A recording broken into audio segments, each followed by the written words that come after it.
जब जब इस संसार में अहंकार टूटता है, तब तब भक्ति का जन्म होता है। ये कथा है उस क्षण की जब एक शक्तिशाली राजा हाथी भगवान की शरण में पहुंचा। त्रिकूट पर्वत के वन में रहता था। हाथियों का राजा गजेंद्र बलवान, पराक्रमी और गर्व से भरा हुआ। उसे अपने बल पर अटूट विश्वास था। एक दिन गजेंद्र अपने साथियों के साथ एक सुंदर सरोवर में स्नान करने उतरा। कमल खिले थे, जल शांत था, प्रकृति मुस्कुरा रही थी। अचानक जल के भीतर से एक भयंकर मगरमच्छ निकला और गजेंद्र का पैर पकड़ लिया। शांत जल में मच गया कोलाहल। गजेंद्र ने पूरी शक्ति लगा दी। वर्षों तक संघर्ष चला।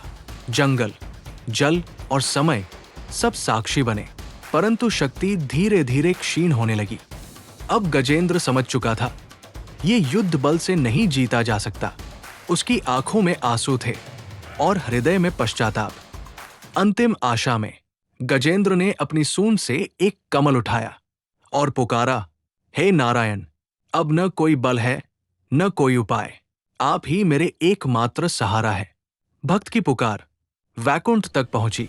क्षण भर में भगवान विष्णु गरुड़ पर सवार होकर प्रकट हुए।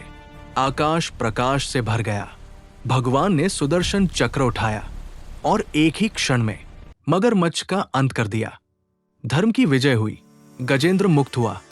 उसने भगवान के चरणों में शीश झुका दिया।